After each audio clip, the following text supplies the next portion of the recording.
நிறைவேறிற்று. இயேசுவில் பிரியமான சகோதர சகோதரிகளே, தவ காலத்தினுடைய நிறைவு, புனித வாரத்தினுடைய நிறைவை நோக்கி நாம் பயணித்துக் கொண்டிருக்கிறோம். இன்றோடு எல்லாம் நிறைவேறிற்று. ஆர்வமாய் சில பேரெல்லாம் காத்திருக்கிறார்கள், இயேசுனுடைய உயிர்ப்பு எப்பொழுது என்று, தவத்தை கலைப்பதற்கு. அதான் எல்லாம் முடிஞ்சு போச்சே சாமி. ஒரு பக்கம் அதுக்குள்ளவா முடிஞ்சிருச்சு, எல்லாம் தவக்காலம் அதுக்குள்ள முடிச்சிருச்சு. உயிர்ப்பினுடைய நாள் மிக அருகாமல் இருக்கிறது. என்னுடைய குடும்ப வாழ்க்கையில இந்த உயிர்ப்பு ஞாயிறு, அந்த உயிர்ப்பின் ஞாயிறுக்கு பிற்பாடு இன்னும் என்னென்னலாம் நம்ம சந்திக்க போறோமோன்னு மனசுக்குள்ள சில குமுறல்கள். அன்புக்குரியவர்களே, இன்று அதிகாலையில நேற்று இரவு இறை வார்த்தை எல்லாம் வாசித்து விட்டு மனதிற்குள்ள இன்று இந்த புனித வெள்ளிக்கிழமை எங்களுக்கு என்ன செய்தி என்று மனதிற்குள்ள அது உள்ள மூல வேலை செஞ்சுக்கிட்டே இருக்கு, இதயம் துடித்து கொண்டே இருக்கிறது. அப்போ ஒரு வார்த்தை என்னுடைய உள்ளத்திற்குள்ளாக வந்தது. யாருக்காக? ஒருவேளை திரைப்பட பாடல், யாருக்காக, இது யாருக்காக அப்படின்னு நம்ம யாருக்காக அப்படின்னு சொன்ன உடனே நம்ம உடனடியாக ஒரு திரைப்பட பாடல் நம்முடைய மனதிற்குள்ள வந்துடுதுங்க. ஆனால் இன்று ஆண்டவர் இயேசு கிறிஸ்துவனுடைய இந்த பாடுகள் எல்லாம் யாருக்காக? பிரியமானவர்களே, உங்கள்கிட்ட நான் அந்த கேள்வி கேட்கிறேன். ஆண்டவர் இயேசுனுடைய இந்த பாடுகள்லாம் யாருக்காக? நீங்க சொல்றது எனக்கு கேட்க போறது இல்ல, ஆனா உங்களுடைய மனசுக்குள்ள பதில் சொல்லி பாருங்க, யாருக்காக? சில பேருடைய வாழ்க்கையில ஆண்டவர் இயேசு கிறிஸ்து அவர் பாடுகள் பட்டதெல்லாம் யாருக்காக அப்படின்னா உடனடியாக என்ன சொல்லுவாங்க? எனக்காக. அதுல ரொம்ப டிப்ளமேட்டிக்கா சில பேர் நமக்காக. Price the Lord. அன்புக்குரியவர்களே, அப்ப ஆண்டவர் இயேசுனுடைய இந்த பாடுகள் எல்லாம் குறிப்பாக புனித வியாழக்கிழமை நேற்றிலிருந்து நம்ம நற்கருணை இடர்மாற்ற பவனி செய்ததிலிருந்து தொடர்ந்து அவருடைய சமூகத்தில் அமர்ந்து நம்ம நிறைய வார்த்தைகளை வாசிச்சோம், பாடல்களை பாடணும். அந்த புனித வெள்ளிக்கிழமை மார்கரெட் மரியம்மா, புனித மார்கரெட் மரியம்மாவுக்கு ஆண்டவர் இயேசு கிறிஸ்து தன்னுடைய அந்த வியாழக்கிழமை என்னென்னலாம் அவங்க பாடுகளை எல்லாம் அவர் அனுபவித்தார் என்று சொல்லி சகோதரர் பாத்திராஜ் அவர்கள் அவர் ஒவ்வொரு நாளும் இது போல செய்தியை தன்னுடைய ஸ்டேட்டஸ்ல வைப்பார். அதை பார்த்து ஒரு நிமிடம் கூட இல்ல, அதை படிக்கும் போது எனக்கு அதுக்கு மேல படிக்கவே முடியல. அவ்வளவு வேதனைகளை ஆண்டவர் இயேசு கிறிஸ்து அவர் அனுபவித்திருக்கிறார் என்று சொல்லி. அதுல அன்புக்குரியவர்களே, ஆண்டவர் இயேசு கிறிஸ்துவ அவங்க கைது செய்ய அழைத்து சென்ற போது அவருடைய ஆடைகள் எல்லாம் கழற்றி விட்டு இரும்பு கம்பியால அவருடைய கைகள்ல கால்கள்ல எல்லாம் துளைத்தார்கள் அப்படின்னு சொல்லி அவரை துன்புறுத்திய ஒரு பட்டியல் ரொம்ப நீளமாக இருந்தது. ஒரு நிமிஷம் வாசிச்சோன்னா எனக்கு அப்படியே தலைகருகிறன்னு வந்துருச்சு. அதுக்கு மேல படிக்கவே முடியல. இன்னைக்கு இருக்கக்கூடிய டெக்னாலஜியை கொண்டு வந்து ஆண்டவர் இயேசு கிறிஸ்து என்னென்னலாம் பாடுகள் பட்டார் என்று நம்முடைய மனக்கண் முன்பாக அப்படியே கொண்டு வர்றாங்க. அப்ப கேள்வி என்னன்னா, இயேசுவை யாருக்காக இந்த பாடுகள்? எனக்காகவா இல்ல அப்பாவுக்காகவா? ஆண்டவர் இயேசு சொல்றாரு, என்னால இது முடியுமான்னு தெரியல, ஒருவேளை கூடுமானால் இந்த துன்ப கிண்ணத்தை என்னிடமிருந்து எடுத்துருங்கன்னு கெத்சமனில போய் அவர் எந்த அளவிற்கு அந்த பாடுகளை குறித்து ஒரு 100% மனிதனாக தன்னுடைய இயலாமைய தந்தையினுடைய சமூகத்திற்கு முன்பாக வைக்கிறார் என்று சொன்னால் அவருடைய உடல்ல இருந்து ரத்தம் வியர்வையாக வந்தது என்று சொல்லி. அன்புக்குரியவர்களே, நேற்றைய நாள்ல இந்த ஏஐ டெக்னாலஜி மூலியமாக சில காட்சிகள் எல்லாம் காட்சிப்படுத்தி இருந்தாங்க. அந்த காட்சிப்படுத்துதல்ல ஆண்டவர் இயேசு கிறிஸ்து கெத்சமனி தோட்டத்துல அவர் கண்ணீர் விட்டு கதறி கொண்டிருந்த பொழுது அந்த 100% மனிதனாக தன்னை தந்தையாம் இறைவனிடம் வெளிப்படுத்தி கொண்டிருந்த போது அவருடைய கண் முன்பாக ஆபிரகாமும் ஈசாக்கும் வருகிறார்கள். ஈசாக்கு ஆபிரகாமை பார்த்து கேட்கிறார், அப்பா, விறகு இருக்குது, தீ பந்தம் இருக்குது, பலி கொடுக்கக்கூடிய ஆடு எங்க? Price the Lord. ஆண்டவர் இயேசுனுடைய கண் முன்பாகவே எல்லாம் வருகிறது. ஆகவே ஒருவேளை ஆண்டவர் இயேசு கிறிஸ்து தந்தையாம் இறைவனை நோக்கி, ஒருவேளை உங்களுக்கு ஏதாவது மாற்று திட்டம் இருக்குதா? ஒருவேளை ஈசாக்க அவரை காப்பாற்றுவதற்காக ஒரு ஆட்டுக்குட்டியை பலி கொடுத்தீங்களே, வேற ஏதாவது திட்டம் இருக்குதா? ஆனா என்னுடைய விருப்பம் அல்ல, மாறாக உங்களுடைய விருப்பம். அப்ப தொடர்ந்து இந்த பாடுகளை எல்லாம் கேட்கின்ற பொழுது, பார்க்கின்ற பொழுது நம்முடைய மனசுக்குள்ள வரக்கூடிய ஒரு கேள்வி, யாருக்காக யாருக்காக ஆண்டவர் இயேசு கிறிஸ்து இவ்வளவு காயங்களை, தன்னுடைய கடைசி துளி ரத்தம் வரை, தன்னுடைய கடைசி துளி உடல் இருக்கின்ற நீர் வரை அவர் கொடுக்கிறார் என்று சொன்னால் யாருக்காக? தந்தையினுடைய விருப்பத்தை நிறைவேற்றுகிறார். என் பிரியமானவர்களே, அப்ப கேள்வி என்னன்னா, அவர் ஒருவேளை தந்தைக்காக, அப்பாவுக்காக அவர் இந்த பாடுகளை எல்லாம் தன்னுடைய உடல்ல தாங்கி கொண்டாரா, அல்லது உங்களுக்காக, எனக்காக?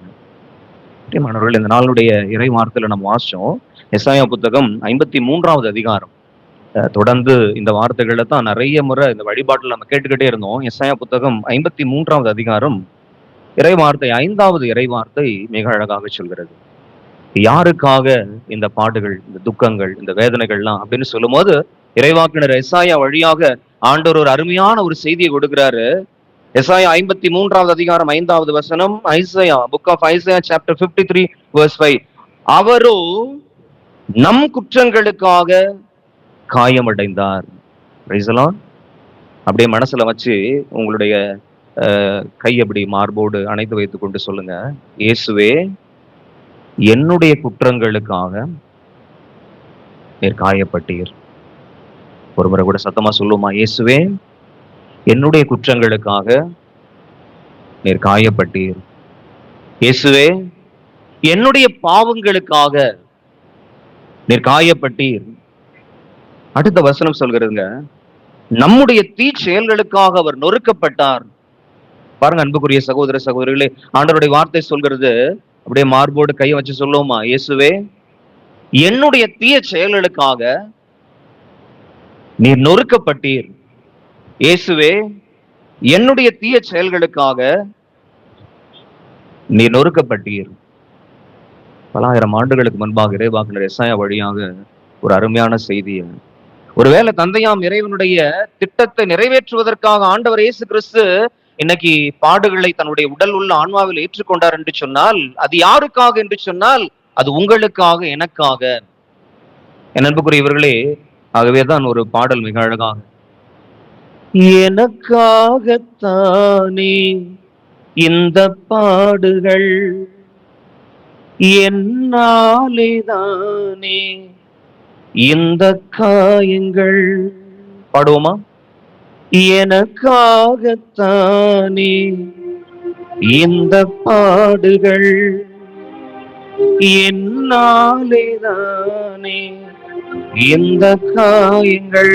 ரெண்டு கரங்களை உயர்த்தி, எனக்காகத்தானே இந்த பாடுகள், என்னாலேதானே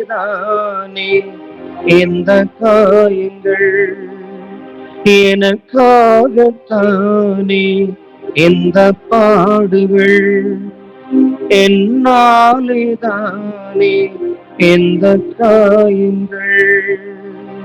பாருங்க அன்புக்குரிய சகோதர சகோதரிகளே, இந்த புனித வெள்ளிக்கிழமை வழிபாட்டுல இந்த திருச்சடங்களை பங்கெடுத்துக் கொண்டிருக்கிற நம்ம எல்லாருக்கும் இந்த வழிபாடு வார்த்தை சொல்லக்கூடிய ஒரு அருமையான செய்தி என்னன்னா, ஆண்டவர் இயேசுனுடைய ஒவ்வொரு பாடுகளும் இன்று உங்களுக்காகவும் எனக்காகவும் தான். அன்புக்குரியவர்களே, அப்ப கடவுளுடைய திட்டம், அப்பாவுடைய திட்டம், இன்று ஒருவேளை விலங்குகளை எல்லாம் பலி கொடுத்தார்கள். அந்த பலியும் நமக்காக கொடுக்கப்பட்டது, நம்முடைய பாவங்களுக்காக கொடுக்கப்பட்டது. ஆனால் அந்த பலியானது நிறைவு தரக்கூடிய ஒன்றாக இல்லை. ஆகவே மீண்டும் மீண்டுமாக அந்த பலி ஒப்பு கொடுக்கப்பட்டு கொண்டே இருந்தது. இதனுடைய துவக்கம், பிரியமானவர்களே, நம்ம எல்லாருக்குமே தெரியும். இதெல்லாம் எங்கிருந்து தொடர்ந்து துவங்குச்சு அப்படின்னா, ரொம்ப அழகாக இன்னைக்கு குருக்களிடத்தை பேசிக் கொண்டிருந்த போது, அதிலும் குறிப்பா நம்முடைய பங்கு தந்தை திருத்தலத்தினுடைய அதிபரோடு பேசிக்கிட்டு இருக்கும் போது ஒரு அழகான செய்தியை அவர் வழியாக ஆண்டவர் கொடுத்தாருங்க.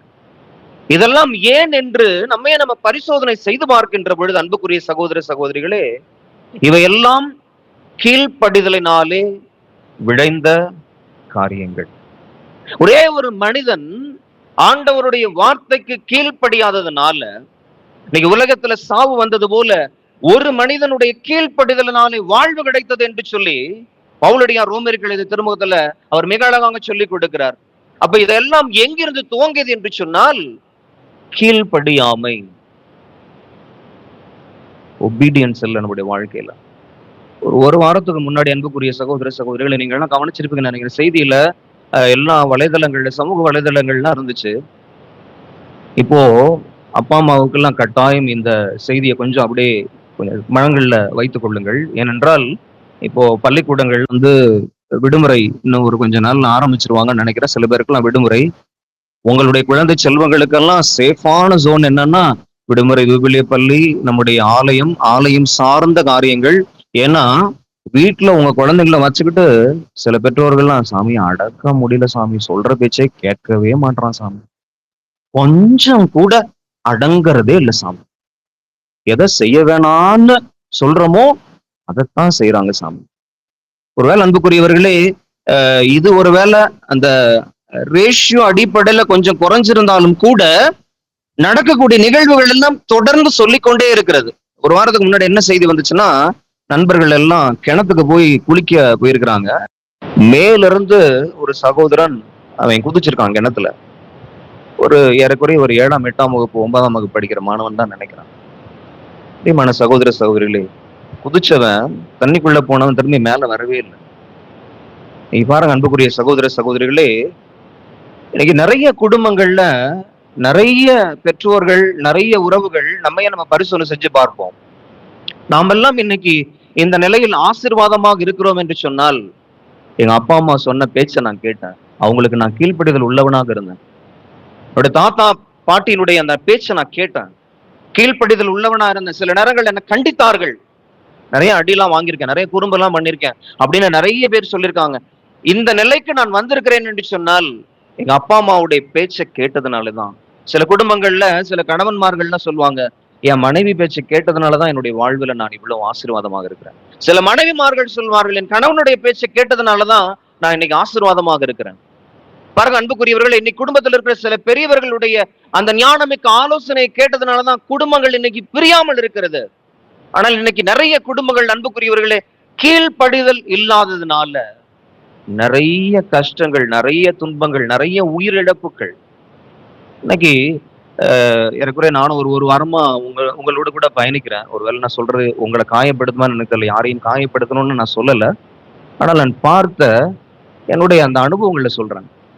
பிரியமானவர்களே, இப்போ இந்த திருத்தலம் கோடி அற்புதர் புனித அந்தோணியார் எத்தனை எத்தனை மக்களுக்கு ஒரு மிகப்பெரிய ஒரு பொக்கிஷம் இல்லைங்களா? கோடி அற்புதர் புனித அந்தோணியார் நான் முதல் முறையாக இங்க திருப்பலி நிறைவேற்ற வருகின்ற பொழுது எனக்கு இந்த புலிகுளம் அந்தோணியாரை குறித்து அவ்வளவு தெரியாதுங்க.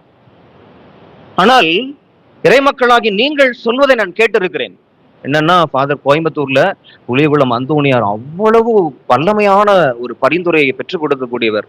ஆகவே முதல்ல நான் இங்க திருப்பலி நிறைவேற்ற வருகின்ற பொழுது நம்ம திருத்தலத்தின் அதிபர்கிட்ட சொன்னேன், எவ்வளவு ஒரு அருமையான ஒரு வல்லமை மிக்க ஒரு மகிமையான பிரசன்னம் இருக்கக்கூடிய இடத்துல நான் திருப்பலி நிறைவேற்றுகிறேன். ஆகவே அன்புக்குரியவர்களே, அப்போ இன்னைக்கு இந்த திருத்தலமானது எத்தனையோ நபர்களுடைய கண்ணீரை துடைக்கக்கூடிய ஒரு இடமாக இருக்கிறது. ஆமாங்களா இல்லையா? எத்தனை எத்தனை அதிசயங்கள், அற்புதங்கள் ஒரு வாரமா நான் கவனிச்சுக்கிட்டு இருந்தேன். நம்முடைய பங்கு தந்தையும் நம்முடைய உதவி பங்குதையும், குறிப்பா நம்முடைய உதவி பங்கு தந்தை தொண்டை தண்ணி பத்த சொல்லிக்கிட்டே இருந்தார். என்னன்னா, இது புனிதமான இடம், இந்த ஆலயத்துல கொஞ்சம் உணவெல்லாம் சாப்பிடும் போது நம்ம நம்ம வீட்டுல எப்படி வேணா சாப்பிட்டுக்கலாம், ஆனா இது புனிதமான இடம். இன்னைக்கு சாப்பிட்டு முடிச்சுட்டு அப்படி வெளியில ஒரு ரவுண்ட் அப்படியே வரும்போது, நேத்து சொன்னது போல, ஒருவேளை the spirit of Jesus, இயேசுனோட ஆவியானவர் எனக்குள்ள இருந்திருந்தாருன்னா ஒருவேளை சாப்பிட்டதான் எடுத்துட்டு வெளுத்திருக்கணும்னு நினைக்கிறேன். அன்புக்குரிய சகோதர சகோதரிகளை, ஒருவேளை இன்னைக்கு நம்முடைய ஆலயங்கள், நம்முடைய ஆலய வளாகங்கள்லாம் ஒருவேளை சந்தகடை போல ஆயிடுச்சான்னு எனக்கு தெரியல. அப்போ இன்னைக்கு ஒருவேளை இன்னைக்கு குருக்கள் வழியாக சொல்லப்படக்கூடிய செய்தி யாருக்காக சொல்றாங்க? நமக்காக. இன்னைக்கு திருத்தலம் எத்தனையோ எத்தனையோ நபர்களுடைய மிகப்பெரிய ஒரு சொத்தாக இருக்கிறது. அன்புக்குரிய சகோதர சகோதரிகளே, ஆலயத்திற்குள்ள ஆண்டவருடைய மகிமையான பிரசன்னம் இருக்கக்கூடிய இடத்துல, ஆலய வளாகத்திற்குள்ள, உங்களுடைய அந்த திருத்தலத்தினுடைய வளாகத்திற்குள்ள எத்தனை வானத்தூதர்கள், வானத்தூருடைய மகிமையான பிரசன்னம் அதிதூதர்களுடைய பிரசன்னம். பிரியமானவர்களே, கோடி அற்புதர் புனித அந்தோனியாருடைய திருத்தலங்கள் எங்கெங்கெல்லாம் இருக்கிறதோ அதிதூதருடைய மகிமையான பிரசன்னம் அங்க இருக்கும். தீய ஆவியினுடைய கட்டுகள் இருந்து முற்றுமையான விடுதலை கொடுக்கக்கூடிய புனித மிக்கேலுடைய அந்த படை அந்த இடத்துல இருக்கும். சுகத்தை கொடுக்கக்கூடிய ரஃபேல் அதிதூதருடைய படைகள் அங்கு இருக்கும். ஆகவே தான் ஆலயம் வளாகம் என்பது அது சுத்தமாக பராமரிக்கப்பட வேண்டிய ஒரு இடம்.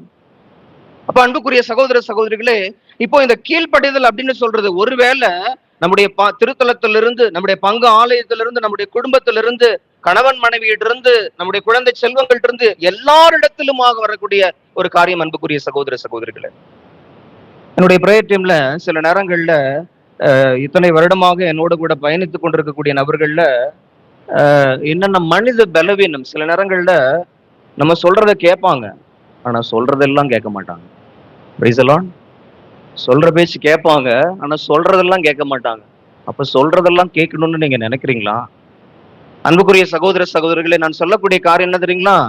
நீங்க சொல்லக்கூடிய அந்த காரியத்துல எது அவங்களுக்கு சாதகமானதோ அதை மட்டும் செய்வாங்க. எது அவர்களுக்கு சில நேரங்கள்ல கொஞ்சம் மாற்று கருத்தை கொடுக்கிறதோ, சில நேரங்கள்ல சில கஷ்டமான காரியங்களை கொடுக்கிறதோ அதை செய்ய மாட்டாங்க. ரொம்ப நெருக்கமான ஒரு எங்களுடைய டீம்ல இருந்து நான் அந்த காரியத்தை உங்களிடத்துல சொல்றேன். அன்புக்குரியவர்களே, இன்னைக்கு வெளிநாட்டுல வேலை வாய்ப்பு கிடைச்சிருச்சு. தம்பிக்கு சொல்லக்கூடிய செய்தி என்னன்னா, நற்கருணைநாதருடைய சமூகத்துல ஒவ்வொரு நாளும் அரை மணி நேரம் ஆண்டவருடைய சமூகத்துல ஆண்டவருடைய பாதுகாப்பை குறித்து ஜெபிக்கணும். எந்த ரிஸ்க்கும் எடுக்க கூடாது. ஏன்னா சாத்தான் கர்ஜிக்கும் சிங்கம் போல யாரை விழுங்கலாம் என்று சொல்லி, ஒருவேளை உங்களுக்கு ஆண்டவருடைய ஆசீர்வாதம் உங்களுக்கு கிடைக்கிறது என்று சொன்னால் அதை பறித்துக் கொள்வதற்காக சாத்தான் காத்து கொண்டே இருப்பான். அன்புக்குரிய சகோதர சகோதரிகளே, வெளிநாட்டு வேலை வாய்ப்பு எல்லாம் கிடைச்சிச்சு. ரொம்ப கஷ்டப்பட்டு கிடைச்சது. ஒரு வாரத்துல வெளிநாட்டு பயணம். காரை எடுத்துட்டு அம்மாவுடைய பர்த்டேக்காக ஒரு ஏறக்குறைய 30-40 கிலோமீட்டர் டிராவல். கேக் வாங்கியாச்சு. திரும்ப போற நேரத்துல ஒரு விபத்து. அந்த விபத்துல அன்புக்குரியவர்களே, ஒருவேளை நம்ம மேல தப்பு இல்லைன்னா கூட சில நேரங்கள்ல அந்த பாதிப்புகள் பாருங்க. அன்புக்குரியவர்களே, அந்த வேலை வாய்ப்பு, அந்த வெளிநாட்டு வேலை வாய்ப்பு எப்படியாவது இழந்து விட வேண்டும் என்று சொல்லி சாத்தான் கர்ஜிக்கும் சிங்கம் போல விபத்துல தம்பி மேல எந்த தப்பும் கிடையாது, ஆனா வந்தவர் மேல தப்பு, இறந்து போயிட்டார். அன்புக்குரிய சகோதர சகோதரிகளே, இப்ப சில நேரங்கள்ல நம்முடைய வாழ்வுல ஆண்டவருடைய வார்த்தை நமக்கு என்ன சொல்கிறதோ அதுல நமக்கு என்ன சாதகமாக இருக்கிறதோ அதை மட்டும் கடைபிடிக்க நம்ம முயற்சி செய்யறோம். ஆனால் ஆண்டவர் இயேசு கிறிஸ்து இன்னைக்கு மிக அழகாக சொல்கிறார். எபிரேயர் புத்தகம் 5வது அதிகாரத்துல இன்னைக்கு 2வது வாசகத்துல மிக அழகாக எபிரேயர் புத்தகம் 5வது அதிகாரம் இறைவார்த்தை 8 இப்படி சொல்கிறது. அவர் இறை மகனாக இருந்தும் துன்பங்கள் வழியே கீழ்ப்படிதலை கற்றுக்கொண்டார். அவர் நிறைவுள்ளவராகி தமக்கு கீழ்ப்படிவோர் அனைவரும் என்றென்றும் மீட்படைய காரணமானார். பாருங்க அன்புக்குரிய சகோதர சகோதரிகளே, அப்பாவுடைய விருப்பம் இதுதான். இந்த பாடுகள் வழியாகத்தான் அவரை மகிமைப்படுத்த வேண்டும். இந்த பாடுகள் வழியாகத்தான் உங்களுக்காக எனக்காக இழந்து போன உறவை, ஏதேன் தோட்டத்திலிருந்து துரத்தப்பட்ட அந்த மனித குலம் இழந்து போனதை ஆண்டவர் இயேசு கிறிஸ்து, அப்பாவுடைய திட்டம் இதுதான். இறைவாக்கினர் வழியாக ஆண்டவர் சொல்லப்பட்ட செய்தி இதுதான். இதுதான் என்னுடைய வாழ்வினுடைய இலக்கு என்று சொல்லி சொன்ன அத்தனை காரியங்களையும் அதுதான் நீங்க பாத்தீங்க அப்படின்னா ஆண்டவர் இயேசு மிக அழகாக சொல்லுவாரு, எல்லாம் நிறைவேறிற்று.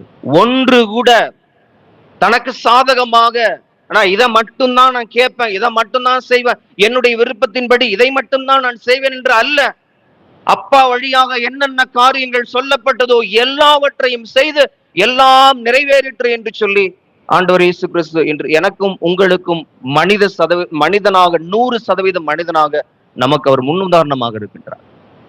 அன்புக்குரியவர்களே, ஒருவேளை இன்னைக்கு அப்படி நான் கீழ்ப்படியலைன்னா என்னுடைய வாழ்வில் என்னென்னலாம் கஷ்டங்கள் வரும் அப்படின்னா, பிரியமானவர்களே, நம்ம சாதாரண மொழி நடையில சில இடங்களுக்கு போகின்ற பொழுது அன்புக்குரியவர்களே, ஒருவேளை இன்னைக்கு அப்பா அம்மா சொல்ற பேச்சை கேட்கலன்னா என்ன நடந்துச்சு, உலக ரீதியா ஒரு சம்பவம் சொன்னா, இன்னைக்கு அருட்பணியாளர்கள் சொல்லக்கூடிய செய்தியை நம்ம கேட்கலன்னா என்னென்ன நடந்துச்சு அப்படின்னு நம்ம பாக்குறோம்.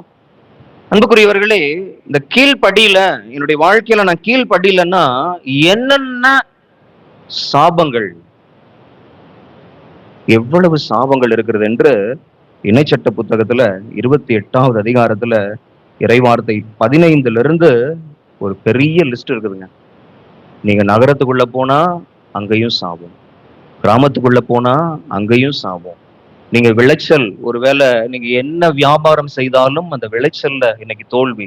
ஒருவேளை உங்களுடைய நோய்கள், அப்படியே ஒரு பெரிய பட்டியல, இணைச்சட்டம் 28வது அதிகாரத்துல அன்புக்குரிய சகோதர சகோதரிகள் ஒரு பெரிய பட்டியல் இருக்கிறது. பிரியமானவர்களே, ஒருவேளை இது இந்த நாள்ல நம்ம வாசிக்கிறதுக்கு காரணம் என்னன்னா, இவ்வளவு கீழ்ப்படியாமல் இருக்கக்கூடிய ஒரு மனிதனுக்கு இவ்வளவு சாபங்கள் இருக்கக்கூடிய ஒரு சூழ்நிலையில ஆண்டவர் இயேசு கிறிஸ்து ஒருவருடைய கீழ்ப்படிதனால நாம் எல்லாரும் நிறைவான ஆசீர்வாதத்தை பெற்றுக்கொள்வதற்கு அவர் ஒரு முன்னோடியாக இருக்கின்றார். அதான் இன்னைக்கு எபிரேயர் 5வது அதிகாரத்தில் நம்ம வாசிச்சோம் பிரியமானவர்களே. இன்னைக்கு நீங்க ஒரு வேலை எடுத்து வாசிங்க. சில பேர்லாம் இறைவார்த்தை வாசிருப்பீங்க, எவ்வளவு சாபங்கள் இன்னைக்கு. ஆனா அத்தனை சாபங்களையும் நீங்க பாத்தீங்க அப்படின்னா ஆண்டவர் இயேசு கிறிஸ்து தன்னுடைய கீழ்ப்படிதனால அதை ஆசீர்வாதமாக மாற்றி கொடுத்திருக்கிறார். அதனாலதான் நம்ம வாசிக்கிறோம், அவருடைய காயங்களால நீங்களும் நானும் சுகத்தை பெற்றுக்கொண்டோம்.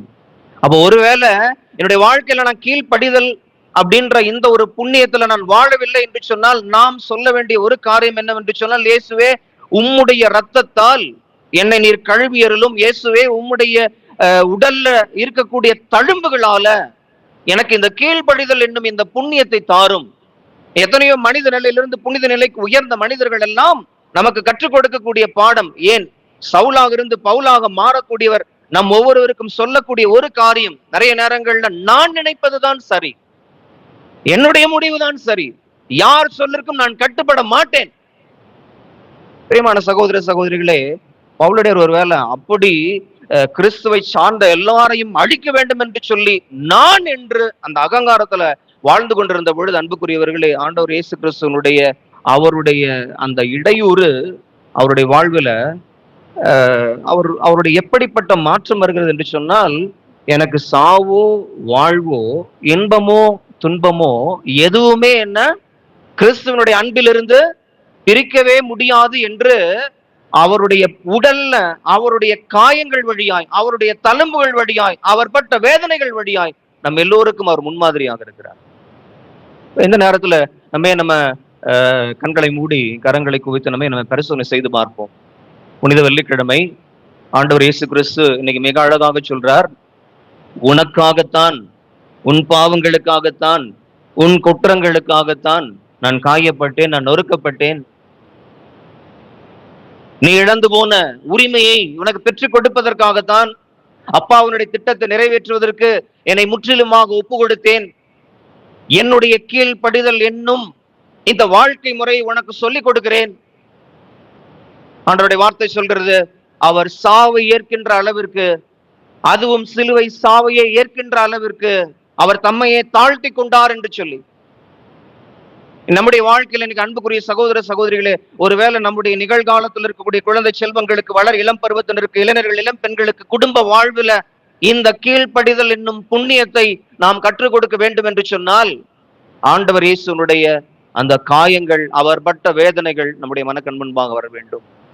ஒருவேளை அருட்பணியாளர்கள் வழியாக, அருட் சகோதரிகள் வழியாக, அபிஷேகமிக்க நபர்கள் வழியாக உங்களுக்கு சொல்லப்படக்கூடிய செய்திகள் எல்லாம் நிறைவேற்ற வேண்டும் என்று சொன்னால், இன்னைக்கு கீழ்ப்படுதல் என்றும் புண்ணியம் ரொம்ப ரொம்ப முக்கியமானதுங்க பிரியமானவர்களே. சில புதுமைகளை மட்டும் சொல்றேன் விவிலியத்துல இருந்து. நாமான் தொழுநோய் அவருடைய வாழ்விலே சுகம் பெற வேண்டும் என்று சொன்னால், அவர் எத்தனை முறை மூழ்கி எழுணும்? எத்தனை முறைங்க? 7 முறை. 6 முறை மூழ்கி எழுந்தாரா? 5 முறை மூழ்கி எழுந்தாரா? 7 முறை என்றால் 7 முறை. அதுதான் கீழ்ப்படிதல். 7 முறை நீங்கள் இந்த காரியத்தை செய்ய வேண்டும் என்று சொன்னால், நீங்க ஒவ்வொரு வருட்சாதனத்தில் அன்பின் வெளிப்பாடாக, அல்லது குருவானவர் கொடுத்த அபராத கட்டளை நான் நிறைவேற்றினேன் என்று சொல்கிறீர்களே, 3 முறை மங்கள வார்த்தை ஜெபத்தை ஜெபிங்கள் என்று சொன்னால், நான் 1 முறை தான் ஜெபிப்பேன். கீழ்ப்படிதலாம்? ஹல்லேலூயா. பாருங்க அன்புக்குரிய சகோதர சகோதரிகளே, கண்களை மூடி நம்ம பரிசோதனை செய்து பார்ப்போம். இன்னைக்கு ஆண்டவர் இயேசு கிறிஸ்து தன்னுடைய வாழ்வை உங்களுக்கும் எனக்கும் முன்னுதாரணமாக கொடுத்து கொண்டிருக்கிறார். அவருடைய சிநேகம், அவருடைய அன்பு எப்படிப்பட்டது என்று சொன்னால், அது எல்லைகள் இல்லாதது. அதனாலதான் அவருடைய அன்பு சொல்லுவாங்க அன்கண்டிஷனல் லவ். கண்களை மூடி ஒரு அருமையான பாடல் நம்ம பாடக்கூடிய அந்த அருமையான வேளையில, எல்லைகள் இல்லாத சிநேகம், அது தெய்வ சிநேகம், நித்திய சிநேகம். நான் தவறி நடந்தாலும் கூட எந்த விதமான நிபந்தனையும் இல்லாமல் என்னை நேசிக்கிறவர் அவர். அவருடைய கண்களை மூடுவோம், இருக்கிறங்களை மார்போடு அணைத்து வைத்துக் கொள்வோம்.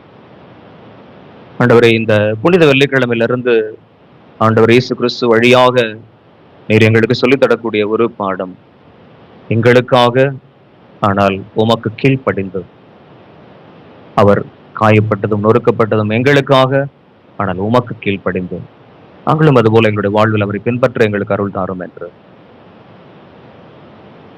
எல்லைகள் இல்லாத ஸ்நேகம், தெய்வ ஸ்நேகம், நித்ய ஸ்நேகம், அளவுகள் இல்லாத ஸ்நேகம், தெய்வ ஸ்நேகம், நித்ய ஸ்நேகம். தவறி நான் நடந்தாலும் எவ்வித நிபந்தனையும் இல்லாமல் நேசிக்கும் தந்தை நன்றி. எல்லைகள் இல்லாத ஸ்நேகம், தெய்வ ஸ்நேகம், நித்ய ஸ்நேகம், அளவுகள் இல்லாத ஸ்நேகம், தெய்வ ஸ்நேகம், நித்ய ஸ்நேகம்.